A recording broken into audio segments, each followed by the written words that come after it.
easeful concentration of one who is unable to conceive of interruption. The gym where the dance was to be held was also the school auditorium, and the small row of windows looking toward where he had parked opened on the backstage storage area. He selected a flat tool with a spatulate end and slid it through the small jointure between the upper and lower panes of one window. It was a good tool. He had made it himself in the Chamberlain metal shop. He wiggled it until the window slip lock came free. He pushed the window up and slid in. It was very dark. The predominant odor was of old paint from the Dramatics Club canvas flats. The gaunt shadows of band society music stands and instrument cases stood around like sentinels. Mr. Downer's piano stood in one corner. Billy took a small flashlight out of the bag and made his way to the stage and stepped through the red velvet curtains. The gym floor, with its painted basketball lines and highly varnished surface, glimmered at him like an amber lagoon. He shone his light on the apron in front of the curtain.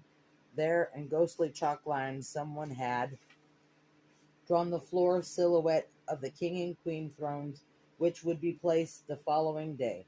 Then the entire apron would be strewn with paper flowers. Why, Christ only knew.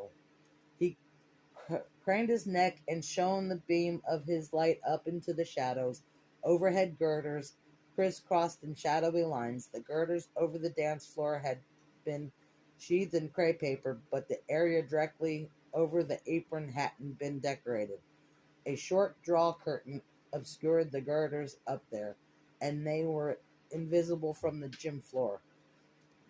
The draw curtain also hid a bank of lights that would highlight the gondola mural. Billy turned off the flashlight, walked to the left-hand edge of the apron, and mounted a steel-rung ladder bolted to the wall. The contents of his brown bag, which he had tucked into his shirt for safety, jingled with a strange hollow jolliness in the deserted gymnasium. At the top of the ladder was a small platform. Now, as he faced outward toward the apron, the stage flies were to his right, the gym itself on his left, and the flies in the dramatic club props were stored, some of them dating back to 1920s.